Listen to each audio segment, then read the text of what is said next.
Warum testen wir einander so sehr?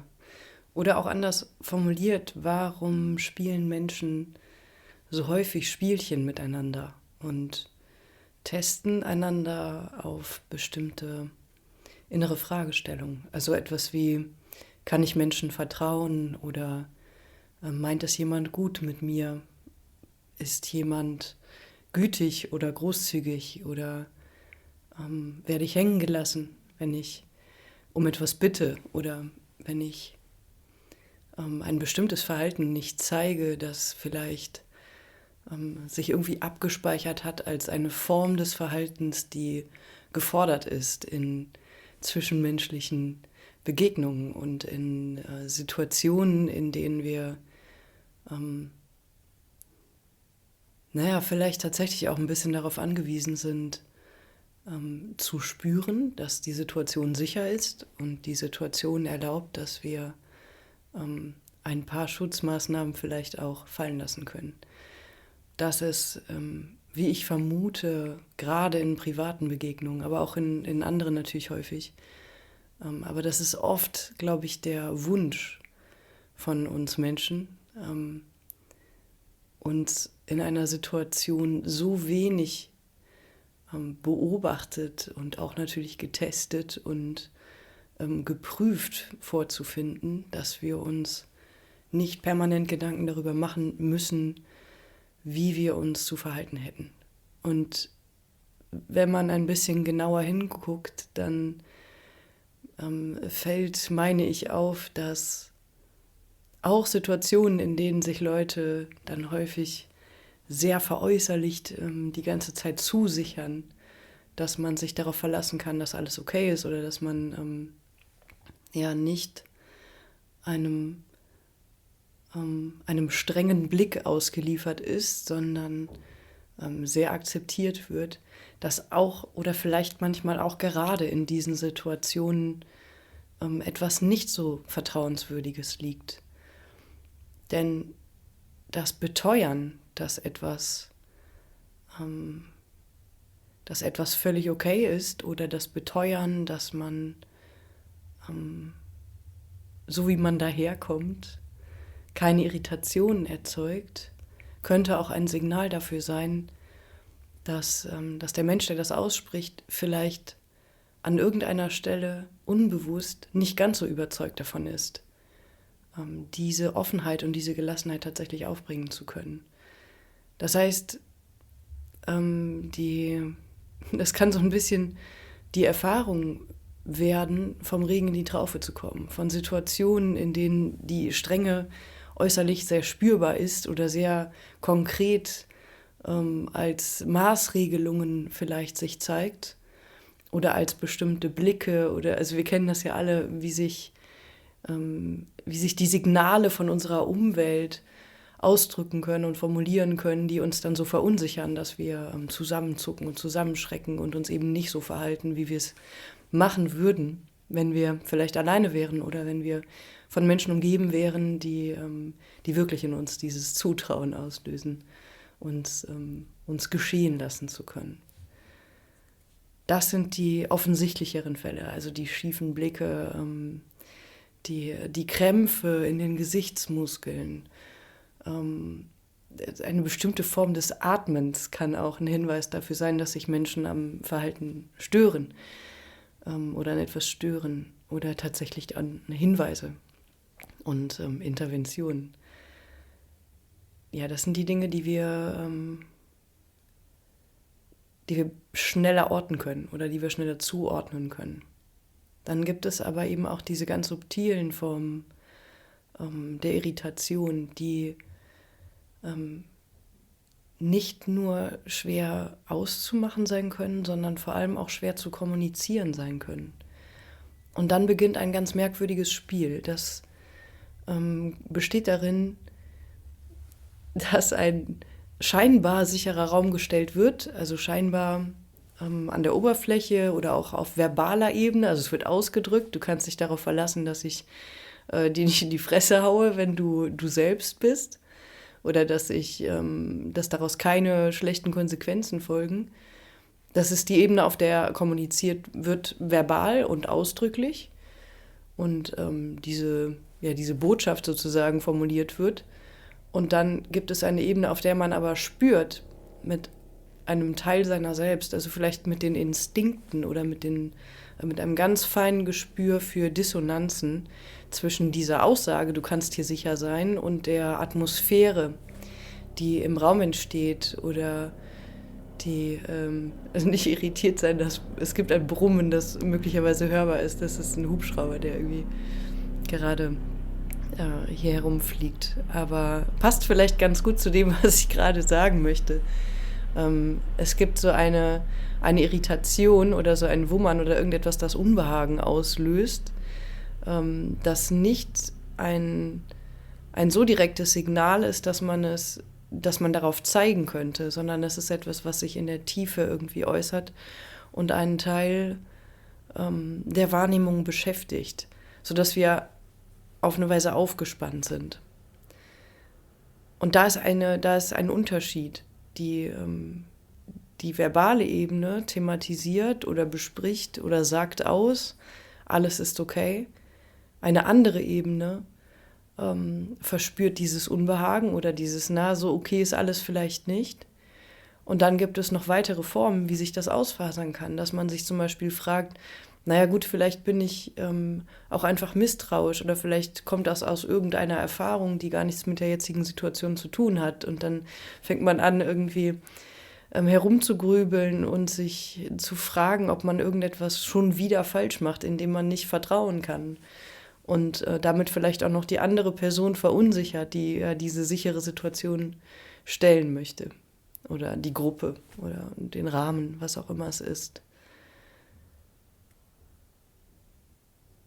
Und der interessante Punkt ist, dass Misstrauen einer Situation oder einer Konstellation, eines Treffens, eines Miteinanders gegenüber, kann natürlich zu etwas werden, das eine Art ständiger Test ist und dass der Umwelt natürlich auf den Sack gehen kann, wenn sie eigentlich einladen möchte dazu, dass man sich frei fühlt. Es kann aber auch etwas sein, dass man sich vielleicht dringend zugestehen muss, also sich das eigene Misstrauen in die Sicherheit der Situation zu erlauben. Und zwar wirklich zu erlauben, sich auch zu erlauben, vielleicht die Situation zu verlassen oder in der Situation sich verschlossener zu verhalten, als es vielleicht erwartet wird oder als es Usus ist. Sich das in der Konsequenz zu erlauben, die dieses Unbehagen braucht, kann den Durchbruch bedeuten, sich doch auf diese oder eine folgende Situation besser einlassen zu können. Ob es ein altes Trauma ist oder ob es eine Erfahrung ist, die einen immer noch beschäftigt, obwohl sie vielleicht mit der aktuellen gar nicht direkt zu tun hat, oder ob es irgendetwas anderes ist, ob es vielleicht eine sehr wahre Wahrnehmung ist oder etwas, was man zwischen sich und die Umwelt stellt. Was auch immer es ist, sich nie dieses Recht zu nehmen, diesem Misstrauen zu vertrauen und dann noch gute Miene zum empfundenen bösen Spiel zu machen, ist das, was dieses Spiel am Laufen hält, was diese gegenseitigen Spielchen, diese sich perpetuierenden, ständig weitergehenden Spielchen aufrecht erhält. Denn es kann sich weiter verdrehen. Es kann dazu werden, dass man den Menschen, die einem die Sicherheit geben möchten, suggeriert, ich fühle mich sicher, die aber spüren, dass das nicht der Fall ist und dass man sich trotzdem irgendwie dissonant zu dem Ausgesprochenen verhält. Und dann fängt, glaube ich, dieses Geteste an, dann fängt dieses Beobachten an, diese Hypervigilanz, mit der man alles verfolgt, was der andere macht und das irgendwie abgleicht mit Konstrukten, die man sich mental vielleicht gebaut hat, die einem auch in manchen Situationen wirklich retten können, aber die vielleicht in dieser bestimmten Situation eher den Kontakt hemmen und eher die Kommunikation verdrehen und ja, irgendwie manchmal auch ein bisschen albern machen können, also nicht immer ist es so lustig, aber manchmal ist es eben auch lustig. Diese gegenseitigen Testspielchen, dieses vielleicht auch immer mehr vermasken, also immer mehr in Getue rutschen und immer mehr in die Versicherung rutschen. Alles ist hier gut, alles ist in Ordnung, wir sind so innig miteinander und es ist alles so toll. Dass man sich verstrickt und miteinander verschraubt in diese Performance von Sicherheit miteinander. Und der Raum darunter, der wird immer hohler und der wird immer größer und die Situation bläst sich immer mehr auf und spannt sich aber eben auch an der Membran, wo der Kontakt stattfindet, immer mehr an. Und es kann dann bis zu einem Punkt kommen, wo vielleicht diese Luftblase oder diese Seifenblase oder auch dieser Luftballon der Illusion, dass alles okay sei, nicht platzt, sondern diese Membran sich einfach auflöst und Kontakt damit unmöglich macht. Wenn die Membran von hier hörst du auf und da ist irgendwas dazwischen und da fange ich an, wenn die nicht da ist, können wir Kontakt eigentlich gar nicht erleben. Das heißt, da ist kein Zwischenraum mehr möglich. Und dann kollabiert die Situation und man fängt an, das zu glauben. Man fängt an zu glauben, dass Sicherheit sich so anfühlt wie, ich habe hier irgendwie gar kein richtiges Gefühl mehr für die Grenze zwischen dir und mir. Ich habe irgendwie, ich spule vielleicht auch viel mehr ab, was ich gelernt habe, wie ich mich zu verhalten hätte. Dann fangen wir an, vielleicht wirklich in richtig tiefe Muster zu verfallen. Und es kommt uns so familiär vor, dass wir das für richtig halten. Und da sind sehr, sehr viele Stellen für Verwechslung. Was kann man also tun, um nicht Spielchen zu spielen oder um weniger Spielchen zu spielen, um weniger zu testen und weniger in diese unendlichen Verdrehungen alleine und auch miteinander zu geraten?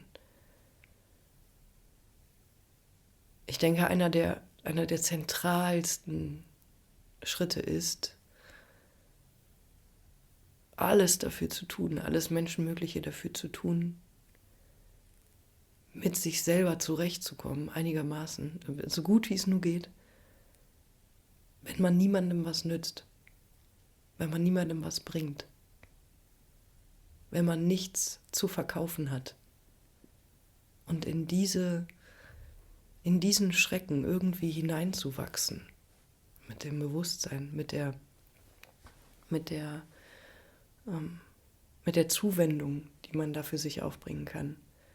Denn wenn man diesen Schritt nicht machen kann, dann ist es auch nicht möglich, das zu erkennen, wenn andere diese Bereitschaft auch für einen aufbringen.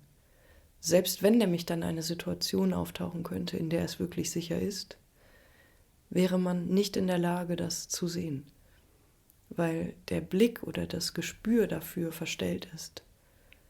Von der eigenen Annahme, man müsste immer nützlich sein, man müsste immer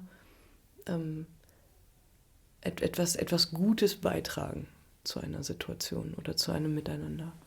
Und man müsste immer vor allem etwas Bestimmtes Gutes beitragen, indem man vielleicht firm ist, also indem man sich wohlfühlt. Und es bedeutet nicht, irgendetwas zu sabotieren oder irgendwie absichtlich scheiße sich zu verhalten, sondern es bedeutet, diese eine Tür offen zu halten und diesen Raum betretbar zu halten, in dem man mit sich einverstanden ist, selbst wenn man nichts beizutragen hat. Also wenn man nicht das Kompensat für Sicherheit oder die Scheinsicherheit darin einlösen kann, dass man irgendeinen Dienst erweist. Und das andere ist, man kann vielleicht irgendwann sich trauen, wenn die Situation das zulässt und wenn die Intimität der Situation das zulässt oder wenn Menschen irgendwann so weit sind und solche Dinge unbefangen miteinander aussprechen können. Aber es kann super hilfreich sein, einfach auszudrücken, dass man unsicher ist und dass es keinen Grund hat. Also dass dieses Ping-Pong von ich versichere dir, dass alles okay ist und du mir und wir fangen an, in dieses Getue zu rutschen. Das never-ending Getue. Um das zu verhindern, könnte man vielleicht an einem früheren Punkt, sobald man das merkt, aussprechen, ich bin unsicher. Ich weiß gerade irgendwie nicht so richtig, ich fühle mich irgendwie komisch, hat vielleicht gar nichts mit dir zu tun, vielleicht schon, keine Ahnung. Ich weiß es nicht. Sowieso eines der besten Mantren, wie ich finde. Ich habe keine Ahnung, aber irgendetwas fühlt sich komisch an. Und wir müssen das jetzt hier auch nicht lösen, sondern vielleicht wäre es möglich, einfach mal auszuhalten, dass das so ist und keine Lösung dafür zu finden. Und dann mal zuschauen, was dann passiert. Denn es kann sein, dass sich das erledigt und dann muss man auch keine Lösungen finden. Und da muss man auch nicht herumbohren und herumrühren in irgendwelchen Kindheitsgeschichten oder Erfahrungen und das nicht sofort mental zuordnen, sondern diese Situation, wenn sie es erlaubt, auszunutzen, also wirklich auf eine gute Weise auszunutzen und zu sagen, okay, wir erleben das jetzt einfach mal, wir stehen das jetzt gemeinsam durch, dass ich keinen Nutzen habe, oder also das zum Beispiel, dass ich keinen Nutzen habe, weil ich dir nicht vermitteln kann, dass du dich hier wohlfühlen kannst und dass du mir nicht nützt, weil du mir nicht versichern kannst, dass ich so ein toller Mensch bin, der so toll den Raum hält, irgendwie für alle menschlichen Flamencos, die dann so in einem abgehen können. Dass das alles nicht sein muss. Also dass dieser ganze Kladderadatsch halt einfach mal, dass man den bleiben lassen kann und an einer anderen Stelle ansetzt und das sozusagen raushebelt. Diese Situation halt irgendwie einfach obsolet macht. Und da kann schon wahnsinnig viel passieren, weil ich glaube, dass an sich und am anderen herumzuzerren, um eine Performance von schönem, tiefen Miteinander zu gestalten, ist wirklich ein tiefer Verrat an den Möglichkeiten, die in, ich nenne es jetzt mal so, heilsamem Kontakt da sein können und entstehen können. Das ist wirklich was Krasses, wenn das passiert. Das ist was tief Bewegendes, wenn diese Räume aufgehen, in sich und miteinander und in diesem Dazwischen. Das hat wirklich, das ist eine Form von Magie, wie ich finde. Oder es ist etwas, für das ich dieses Wort auch ganz gerne reserviere, weil es überwältigend ist, was passieren kann, wenn das geschieht. Aber man kann es einfach nicht erzwingen. Und es ist manchmal viel ehrlicher, sich zu verschließen, als die Performance von Öffnung zu benutzen, um Selbstbilder zu bestätigen, die nichts anderes sind als eine Luftballonmembran. Und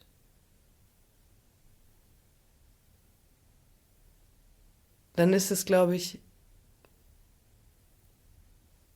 wenn es einem wirklich um den Kontakt geht und nicht um den Nutzen, den man davon hat, also wenn das nicht nur eine hohle Aussage ist, sondern wirklich der Wunsch, dann ist es vielleicht auch notwendig, in Kauf zu nehmen, dass das Ding mal platzt und